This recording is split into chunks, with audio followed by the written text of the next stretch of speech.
Bonjour, bienvenue sur le blog de Vivre Cru.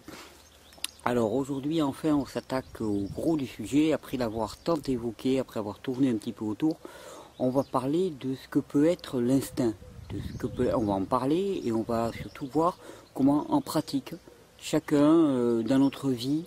Alors on va parler d'abord d'instinct alimentaire, mais je voudrais élargir beaucoup plus largement parce que se borner à l'alimentation c'est un petit peu court, vous l'avez compris, c'est pas mon orientation.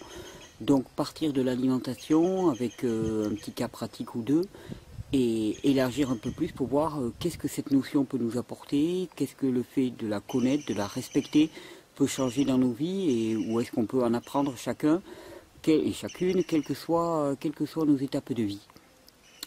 Donc, force est de constater que chaque fois qu'on évoque ce mot, instinct, ça soulève beaucoup, soit de l'enthousiasme, soit de la réprobation. Il y a beaucoup d'images qui y sont liées.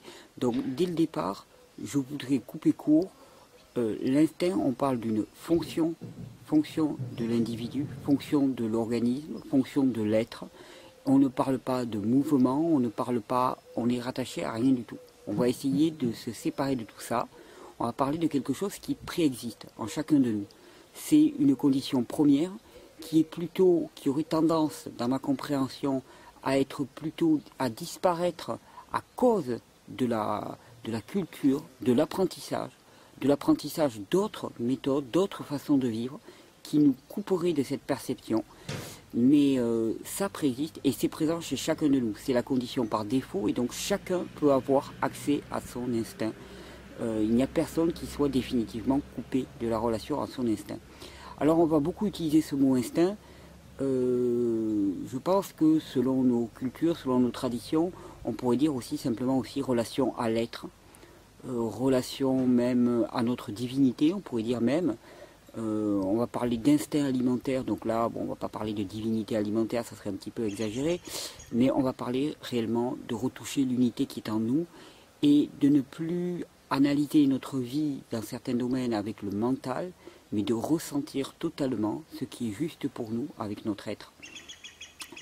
Donc, première application, l'instinct alimentaire, comment est-ce que ça s'exprime et quel est son intérêt? Donc on va prendre un petit cas pratique. Voilà donc pour la partie pratique. Donc qu'est-ce que j'ai fait? Tout bêtement, on va simplifier les choses. Il ne s'agit pas, comme on croit souvent, de remplir une table énorme avec tous les produits de la Terre. Il y a une pratique qui s'appelle l'instinctothérapie, qui est à visée thérapeutique et qui est effectivement dirigée dans ce sens-là, mais c'est quelque chose de très précis et de très spécifique. Non, là il s'agit juste d'exercer son instinct alimentaire sur les produits que l'on a. Donc là, qu'est-ce que j'avais? J'avais melon galia, j'avais des carottes, des concombres, des super petits concombres, je vous les montre parce que c'est difficile d'avoir l'image et le son en même temps, des pêches, bananes, enfin voilà, je vous montre le plateau, vous verrez par vous-même.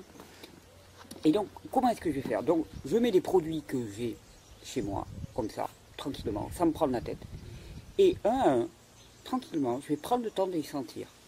De les sentir, au besoin en fermant les yeux. Et le but n'est pas de déterminer celui qui sent le plus fort, mais plutôt celui dont le parfum va nous faire le plus rêver, celui dans lequel il va y avoir un waouh qui va naître en nous, une espèce d'appel qui dépasse le mental, qui est vraiment quelque chose qui vient du plus profond de l'être. Ça se ressent assez facilement. On va sentir un parfum. Par exemple, les pêches sentent bon, mais le waouh pour moi, pour l'instant, c'est le melon. Les bananes sentent fortement aussi, mais c'est un parfum plus épais qui ne me convient pas là actuellement. Je sens que j'ai besoin de plus de ce parfum très fruité, très sur la rose, extraordinaire. Ah, le melon galia, c'est beaucoup plus léger comme parfum, mais c'est encore plus subtil. Il y a une note de gingembre, il y a une note, voilà, comme ça, un petit peu de muscade ou de gingembre en plus. Pour l'instant, c'est lui qui remporte la... Les carottes sentent très bon aussi, très très bon. Mais je les sens un peu sèches. Mais là, c'est peut-être une représentation mentale, mais... Ouais, Ah, mais vous voyez, concombre. Ah, ouais. Donc là, je recompare. C'est entre concombre et du monogalia. Enfin bon, voilà. De cette expérience, qu'est-ce qu'il en ressort? Ce qui est important, c'est que si j'ai ces produits chez moi, et que mentalement je me dis, oh, j'ai envie de manger de la tomate aujourd'hui. Mais ça correspond à quoi? Qui est-ce qui a envie de tomate là-dedans? Est-ce que c'est ma représentation mentale de ce que va être mon plaisir en mangeant une tomate? Or, on sait que ce plaisir-là, étant la réponse à un besoin, étant la manifestation de la réponse correcte à un besoin, s'il n'y a pas de besoin de tomate à ce moment-là, le plaisir que je présuppose n'y sera pas. Et donc, plusieurs fois, j'avais évoqué la structure paranoïaque de la pensée. La structure paranoïaque de la pensée, c'est la capacité finalement à croire que ce que l'on pense être va être. C'est la projection sur le monde réel de ces présupposés mentaux. Et en cela, l'alimentation cuite nous renforce dans cette structure paranoïaque. Parce qu'en cuit, des frites, ça a toujours le goût de frites. Et on expérimentera toujours la même chose avec des frites. Alors qu'avec un aliment cru, non dénaturé, s'il n'y a pas le besoin pour cet aliment, son goût sera fade, voire désagréable. Si je n'ai pas besoin d'abricots, le goût des abricots va être désagréable. Par contre, si j'en ai besoin, leur goût va être délicieux et ça sera le même produit. C'est bien ça qu'il faut comprendre. Ce n'est pas le produit qui se modifie, c'est notre besoin qui s'est modifié et qui correspond mieux à ce produit. Donc, ne pas présupposer de ses besoins, c'est se donner la chance de les découvrir vraiment. Présupposer de ses besoins de façon mentale, c'est se couper complètement de son ressenti, se couper complètement de son être, ne pas s'accorder la complétude, puisque finalement, on n'arrivera qu'à une approche de la complétude par la représentation mentale, alors que le but, c'est d'y arriver directement. Alors vous allez me dire, peut-être que là-dedans, il n'y a pas le produit qu'il faut. Oui, il n'y a pas le produit qu'il faut, mais il y en a un qui est mieux que les autres. Donc on fait avec ce qu'on a, bien sûr. On fait avec ce qu'on a. De toute façon, je n'ai pas accès à tous les produits et ce n'est pas le but. Le but, c'est juste, dans la palette que j'ai chez moi, tout bêtement, avant de manger, plutôt que de me dire, a priori, je vais manger des oranges, mais de me laisser la chance de découvrir quel est mon réel besoin. Et souvent, on est très surpris. On est très surpris de nos réels besoins. Autre chose, pourquoi est-ce que ça va être intéressant ensuite? Eh bien, pour respecter son instinct, de manger les produits un à un et de ne pas les mélanger. Imaginons, je me dis, ah bon, maintenant, les pêches sentent bon, les bananes sentent bon. Voyons, c'est un exemple, hein. C'est ce que j'ai préféré, pêche et banane. Finalement, je me dis, alors, je vais prendre 2 pêches et 2 bananes, je vais les mixer ensemble. Mais là, qu'est-ce qui me permet de savoir que c'est 2 pêches et 2 bananes, et non pas 3 ou 4 pêches et une banane qu'il me faudra? Ou est-ce que c'est pas 5 pêches, puis après j'aurai plus besoin de bananes?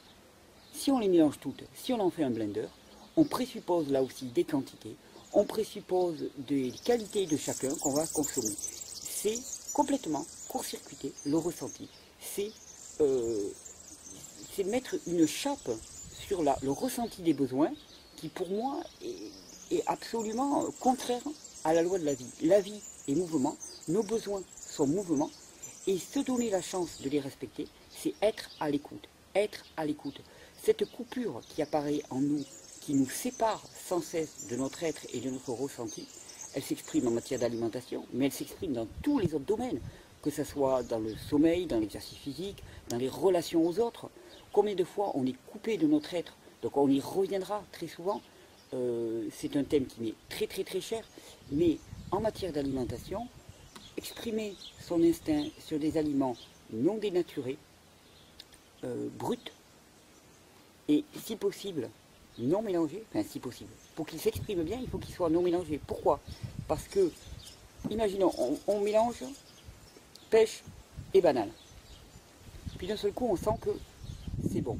Mais est-ce que c'est bon à cause des bananes ou à cause des pêches? Est-ce qu'on a eu assez de pêche, assez de bananes, assez des deux? On va savoir. C'est très difficile à savoir. Alors, je vous parle de, on reconnaît quel produit est bon pour nous. Et alors après, quand on commence à le consommer, comment ça se passe? Mais comment ça se passe? Il va y avoir des manifestations. Alors les manifestations, ça peut être ce qu'on appelle la réplétion. La réplétion, c'est le premier moment où on a l'impression d'avoir un estomac. Hop, on sent, hop, alors là, on peut s'arrêter. Ça suffit. Il ne faut pas se bourrer. Se bourrer, c'est violenter son corps. Se bourrer, ça ne sert à rien. C'est contraire à la physiologie. On ne se bourre pas. Dès qu'on ressent quelque chose, ça ne veut pas dire qu'on ne va pas manger quelque chose par derrière si on a encore faim. Parce que la réplétion est spécifique à un produit. Donc par exemple, je vais manger des pêches, je vais en manger 3, 4, 5, 6, 7. Puis au bout de 7, hop, je vais sentir. Je m'arrête. Mais 5 minutes après, si je me rends compte que j'ai encore faim, eh bien, je vais tester un autre produit. Un autre, bien sûr, pour ne pas revenir dessus. Puisque j'ai eu mon content, je vais tester un autre produit, je vais en trouver un et je vais en manger. Et ainsi de suite. On peut en manger 2, 3 à la file, comme ça. C'est rare d'aller plus loin, mais voilà, c'est pas un problème. Mais donc l'arrêt instinctif, donc le fait de s'arrêter, ça peut être donc cette sensation de réplétion, ça peut être aussi des tas d'autres réflexes, et là chacun va apprendre comment son corps se manifeste. Il y en a qui vont se mettre à éternuer, des quêtes d'éternuement, il y en a d'autres qui vont se mordre la langue, il y en a d'autres qui vont avoir un petit rot, ça arrive, moi par exemple ça m'arrive d'avoir des petits rots, là je sais que c'est hop, c'est immédiat. Il y en a d'autres même qui vont ne plus prendre de plaisir, où la consistance en bouche va devenir pâteuse, le goût va devenir pâteux. C'est assez fréquent ça quand on mange des oléagineux par exemple. On mange une, deux noix, c'est fruité, c'est juteux, c'est gras, puis d'un seul coup, ça devient épais en bouche, ça devient laborieux. Alors là, on peut se dire que c'est fini, on n'en a plus envie. Des tas de manifestations. Et là aussi, il va falloir réapprendre comment est-ce que notre corps se manifeste à nous-mêmes, comment est-ce que nos besoins se manifestent à nous-mêmes. C'est tout un apprentissage qui devrait être fait dès le plus jeune âge. Les enfants le savent instinctivement, intuitivement, mais avec la culture, l'apprentissage de la nourriture cuite, on leur fait perdre cette habitude, mais ils peuvent y revenir très rapidement.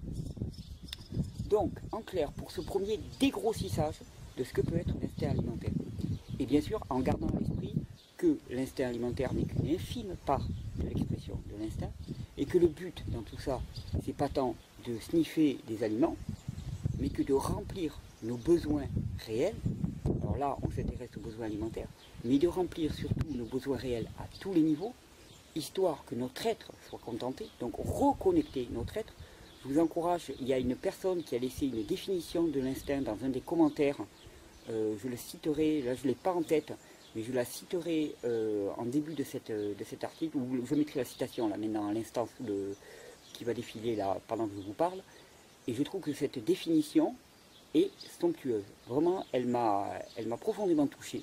C'est vraiment reconnecter avec son être.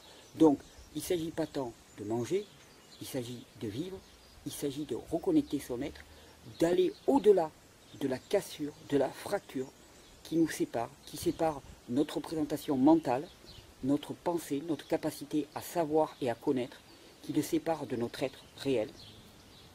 Je ne vais pas vous parler de péché originel, mais on est juste à côté, on est même en plein dedans, d'après moi. Et de reconnecter ça, pourquoi? Pour que notre être puisse avoir son plein épanouissement et qu'on puisse enfin offrir au monde ce qu'on est censé venir apporter au monde.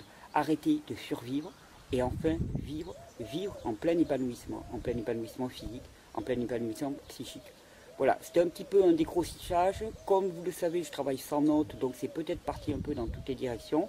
J'ai beaucoup à partager là-dessus. Donc en fonction de vos questions, j'orienterai un petit peu plus les prochaines vidéos. Ce que je voulais avant tout montrer, c'est que quelle que soit notre façon de nous alimenter, où que l'on en soit, il n'y a pas de avant et de après. Chacun peut tirer un intérêt à discriminer parmi les aliments, et même quand vous êtes chez les vendeurs, à discriminer quels sont ceux qui à un moment donné sont les plus adaptés pour lui ou non, pour lui ou pour elle. Voilà, j'espère que ça vous aura intéressé, j'espère qu'il y aura de multiples questions et à très bientôt sur le blog de Vivre Cru.